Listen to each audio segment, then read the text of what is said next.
Capítulo 29. A decapitação. À medida que alguém trabalha sobre si mesmo, vai compreendendo cada vez mais a necessidade de eliminar radicalmente de sua natureza interior tudo isso que o faz tão abominável. As piores circunstâncias da vida, as situações mais críticas, os acontecimentos mais difíceis sempre são os melhores para o autodescobrimento íntimo.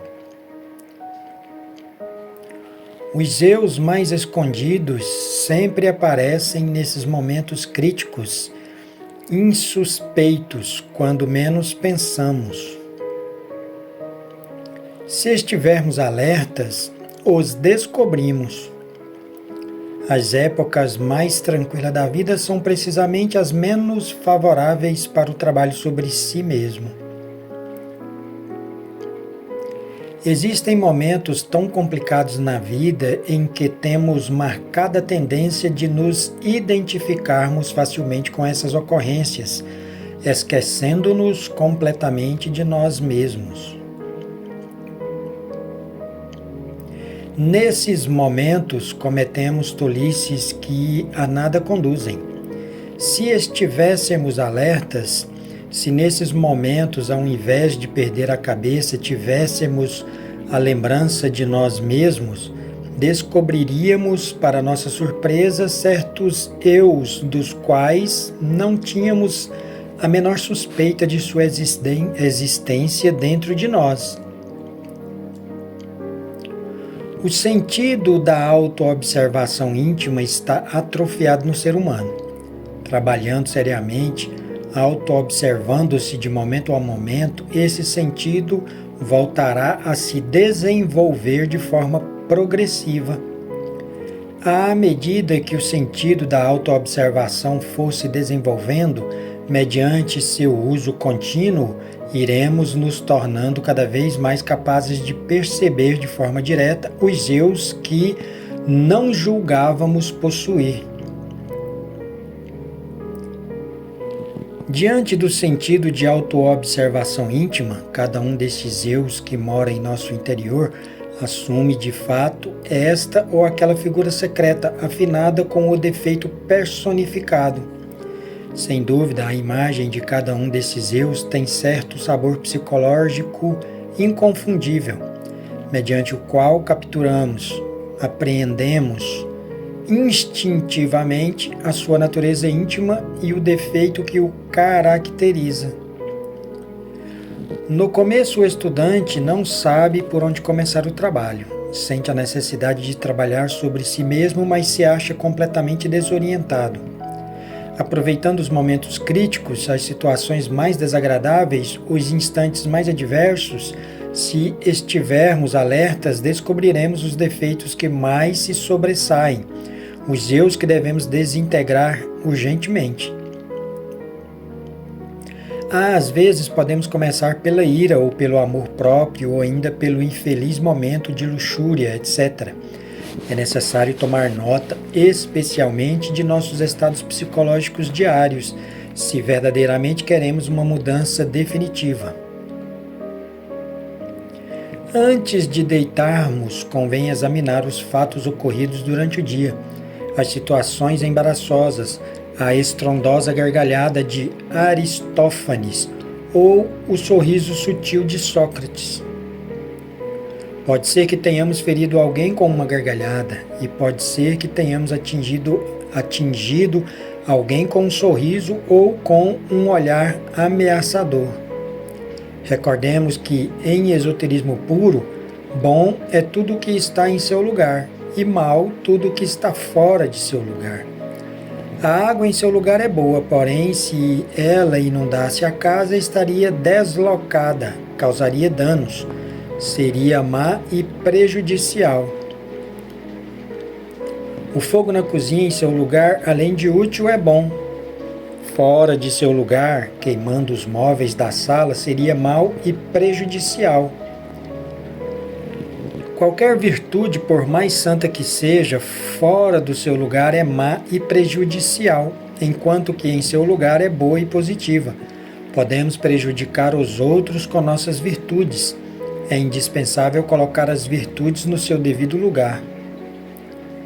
O que diríeis de um sacerdote que predicasse a palavra do Senhor dentro de um prostíbulo? O que poderíamos dizer de um tolerante e pacífico homem que estivesse abençoando uma quadrilha de assaltantes que estivesse para violar sua mulher e filhas? Que diríeis desse tipo de tolerância levada ao excesso? Que pensaríeis da atitude caritativa de uma pessoa que, em vez de levar comida para sua casa, repartisse o dinheiro entre mendigos e viciados? Que opinaríeis de um homem prestativo que, num dado instante, desse um punhal a um assassino? Recorda, querido leitor, que entre a cadência do verso também se esconde o delito. Há muita virtude nos malvados e muita maldade nos virtuosos. Ainda que pareça incrível, o delito também se esconde no próprio perfume da oração. O delito também se disfarça de santo, usa as melhores virtudes, se apresenta como mártir e até oficia nos templos sagrados. À medida que o sentido da autoobservação íntima vai se desenvolvendo em nós, mediante seu uso contínuo, poderemos ir vendo todos esses eus que servem de fundamento básico ao nosso temperamento individual, seja ele sanguíneo ou nervoso, fleumático ou bilioso. Ainda que você não acredite, querido leitor, através do temperamento que possuímos nas mais remotas profundezas de nossa mente, escondem-se as mais execráveis criaturas demoníacas. Ver tais aberrações, observar essas monstruosidades do inferno, dentro das quais se encontra nossa consciência engarrafada, torna-se possível com o desenvolvimento sempre progressivo do sentido da autoobservação íntima. Enquanto um homem não tiver dissolvido essas abominações do inferno, essas aberrações de si mesmo, indubitavelmente no mais profundo continuará sendo algo que não deveria existir, uma deformidade, uma abominação. O mais grave de tudo isso é que o abominável não se dá conta de sua própria abominação, julga-se belo, justo, boa pessoa e até se queixa de incompreensão dos demais. Lamenta a ingratidão dos seus semelhantes. Diz que não o entendem. Chora e afirma que lhe devem, que lhe pagaram com ingratidões, etc. O sentido da autoobservação íntima permite que verifiquemos por nós mesmos de forma direta o trabalho secreto mediante o qual, em dado tempo, dissolvemos tal ou qual defeito psicológico possivelmente descoberto em condições difíceis e quando menos suspeitávamos. Já refletiste alguma vez na tua vida sobre o que mais te agrada e o que mais te desagrada? Já analisaste as engrenagens secretas das tuas ações? Por que queres ter uma bela casa? Por que queres ter um carro último tipo? Por que queres estar sempre na moda? Por que cobiças não ser cobiçoso? O que é que mais te ofendeu num dado momento? O que é que mais te envaideceu ontem? Por que te sentiste superior a fulano ou fulana em determinado instante? A que horas te sentiste superior a alguém? Por que te orgulhaste ao relatar teus triunfos? Não pudeste te calar quando murmuravam sobre outra pessoa conhecida? Aceitaste brindar apenas por cortesia? Aceitaste fumar mesmo não tendo o vício só pelo conceito de educação ou de hombridade? Estás seguro de teres sido sincero naquele diálogo? E quando te justificas, quando te elogias, quando contas teus triunfos e os relata a todos, repetindo o que antes já havias dito aos demais, compreendes que és vaidoso? O sentido da autoobservação íntima, além de permitir que vejamos claramente o eu que está sendo dissolvido, ainda permite ver também os resultados claros e definitivos de teu trabalho interior. No princípio, essas criações infernais, essas aberrações psíquicas que, infelizmente, te caracterizam, são mais feias e monstruosas que os animais mais horrendos que existem no fundo dos mares ou nas selvas mais distantes da terra. Mas, conforme avances em teu trabalho, poderás evidenciar, através do sentido da autoobservação interior, o fato claro de que essas abominações vão perdendo volume, vão diminuindo de tamanho. Torna-se interessante saber que tais bestialidades, conforme decrescem em tamanho, conforme perdem volume, reduzindo de tamanho, ganham em beleza e assumem lentamente uma aparência infantil. Por fim, desintegram-se, convertem-se em poeira cósmica. Então a essência que estava enfrascada liberta-se, emancipa-se, desperta. Não há dúvida que a mente não pode alterar fundamentalmente nenhum defeito psicológico. É evidente que a mente pode se dar ao luxo de rotular um defeito com tal ou qual nome, de justificá-lo, de passá-lo de um nível para outro, etc. Mas não poderia por si mesma aniquilá-lo, desintegrá-lo. Necessitamos urgentemente de um poder ígneo superior à mente, de um poder que seja capaz de reduzir tal ou qual defeito psicológico à mera poeira cósmica.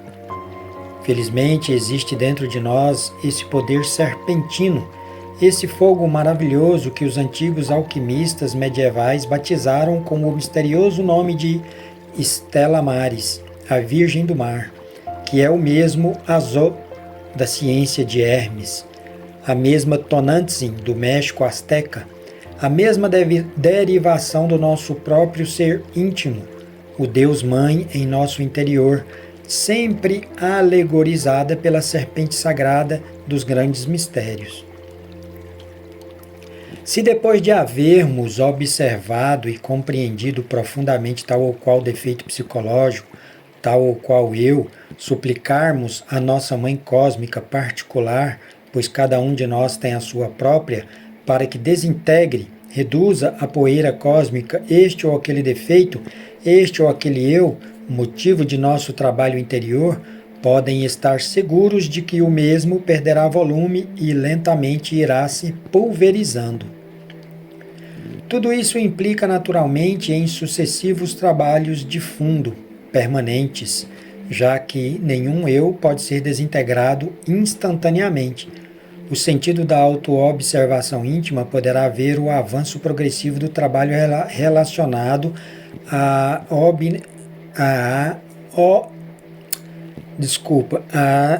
abominação que nos interessa desintegrar. Stella Maris, ainda que pareça incrível, é a assinatura astral da potência sexual humana. Obviamente, Stella Maris tem o poder de desintegrar as aberrações que carregamos em nosso universo psicológico. A decapitação de João Batista é algo que nos convida à reflexão.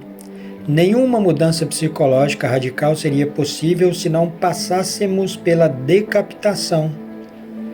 Nosso próprio ser derivado, Stella Maris, Tonantzin, como potência elétrica desconhecida por toda a humanidade, que se acha latente no próprio fundo de nossa mente, ostensivamente possui o poder que permite decapitar qualquer eu antes da desintegração final. Stella Maris é esse fogo filosofal que se encontra latente em toda a matéria orgânica e inorgânica. Os impulsos psicológicos podem provocar a ação intensa desse fogo, tornando possível a decapitação. Alguns eus costumam ser decapitados no começo do trabalho psicológico, outros no meio e os últimos no final. Stella Maris, como potência ígnea sexual, tem plena consciência do trabalho a realizar e realiza a decapitação no momento oportuno, no instante adequado. Enquanto não tenhamos desintegrado todas essas abominações psicológicas, essas lascívias, essas maldições como inveja, roubo, adultério secreto ou manifesto, ambição por dinheiro ou poderes psíquicos, etc., ainda que nos eduquemos como pessoas honradas, cumpridoras da palavra, sejamos sinceros, corteses, caridosos, lindos por dentro, etc., obviamente não seremos mais que sepulcros caiados, bonitos por fora, mas podres por dentro.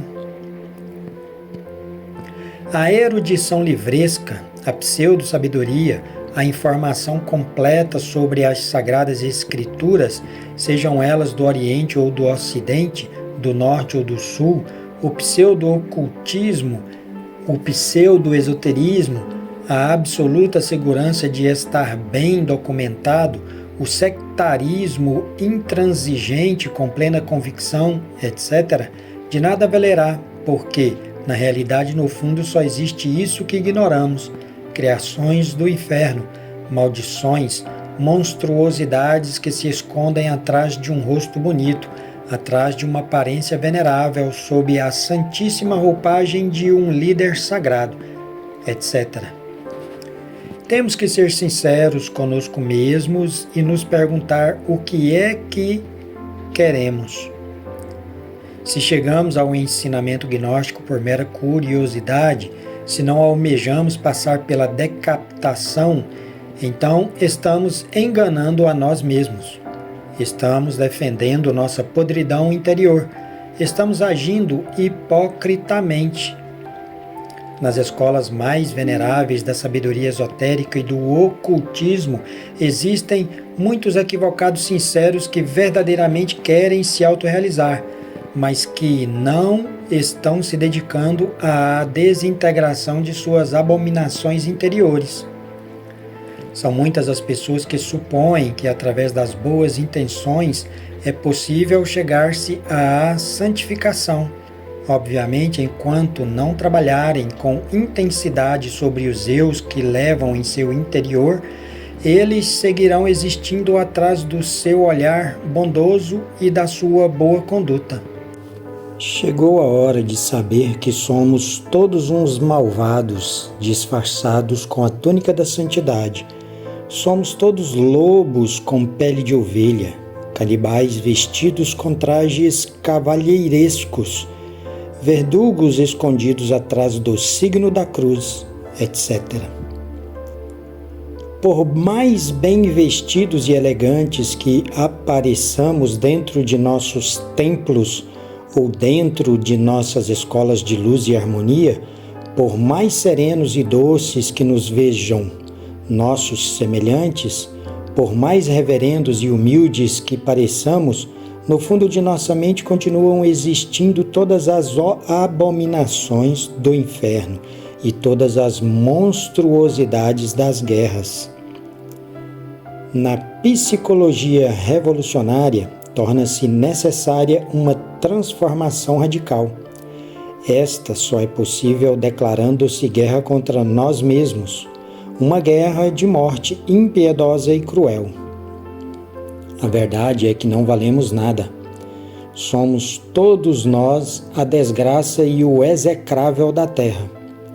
Felizmente, João Batista ensinou-nos o caminho secreto: morrer em nós mesmos mediante a decapitação psicológica.